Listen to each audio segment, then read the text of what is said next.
और अब एक खास बात, आरजे रमझाझर के दर्शकों से निवेदन है, ताबड़तोड़ बेबाक व बेझिझक खबर देखने व जानने के लिए आज ही चैनल को सब्सक्राइब करें। लाल कलर का बटन सब्सक्राइब बटन है, उसे दबाते ही बेल आइकन आ जाएगा, उसे क्लिक करके ऑल ऑप्शन सेलेक्ट कर दें, जिससे सबसे पहले हमारे द्वारा डाले गए वीडियो आपके पास पहुंचेंगे और आप निर्बाध तरीके से इस चैनल के माध्यम से सारे खबर सबसे पहले देख सकते हैं।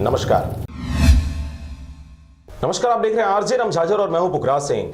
रायगढ़ कलेक्टर यशवंत कुमार ने कलेक्ट्रेट सभा कक्ष में साप्ताहिक समय सीमा की बैठक ली। बैठक में उन्होंने राज्य शासन द्वारा जारी एडवाइजरी के अनुसार कोरोना वायरस के संक्रमण से बचाव व रोकथाम हेतु की जा रही तैयारियों की गहन समीक्षा की। देखिए रिपोर्ट। उन्होंने कहा कि लोगों के बीच प्रचार प्रसार कर यह बताएं कि कोरोना से घबराने की जरूरत नहीं, स्वास्थ्य विभाग द्वारा बताई गई सावधानियां बरतकर इसे फैलने से रोका जा सकता है। आगे उन्होंने सीएमएचओ से कहा कि जिले के समस्त अस्पतालों व क्लिनिक में चिकित्सकीय स्टाफ को कोरोना वायरस के संबंध में शासन के एडवाइजरी के अनुरूप कार्य करने हेतु निर्देशित करें। अस्पतालों में आइसोलेशन वार्ड बनाएं व सारी तैयारी रखें। लोगों को किसी भी प्रकार की शंका पर चिकित्सकीय परामर्श लेने हेतु जागरूक करें तथा कोरोना के संबंध में बनाए गए ट्रीटमेंट पॉइंट का भी व्यापक प्रचार प्रसार करें। समस्त एसडीएम को निर्देशित किया है कि आगामी नवरात्रि के मेले व आयोजन के संबंध में ट्रस्टी व आयोजन समिति की बैठक लेकर विषय की गंभीरता से अवगत करवाते हुए भीड़ भरे आयोजन न करें।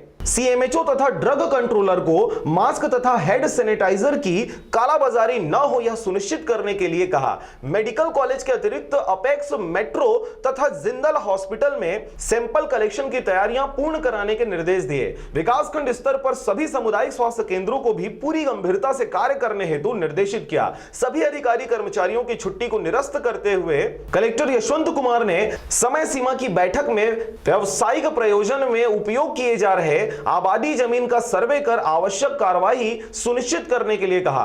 लंबे समय से गैर निराकृत प्रकरणों के शीघ्र निराकरण के संबंध में अधिकारियों को कहा। साथ ही आयुष्मान भारत योजना के अंतर्गत आईपीडी के प्रकरण तथा उनके विरुद्ध क्लेम की जानकारी सीएमएचओ को शीघ्र प्रस्तुत करने के निर्देश दिए। खाद्य अधिकारी को नवीनीकृत राशन कार्ड एपीएल के राशन कार्डों को शीघ्र निर्माण कर वितरित करने के लिए कहा। साथ ही उचित मूल्य की दुकानों को अग्रिम में प्रदाय राशन सामग्री के लंबित राशि की वसूली पूर्ण करने के निर्देश दिए। बैठक में अपर कलेक्टर श्री राजेश कुमार कटारा, जिला पंचायत सीईओ सुश्री ऋचा प्रकाश चौधरी, नगर निगम आयुक्त श्री राजेंद्र प्रसाद गुप्ता, मुख्य चिकित्सा एवं स्वास्थ्य अधिकारी डॉक्टर एसएन केसरी, समस्त एसडीएम एवं जिला स्तरीय अधिकारी उपस्थित रहे। रायगढ़ से ब्यूरो रिपोर्ट आरजे रमझाझर।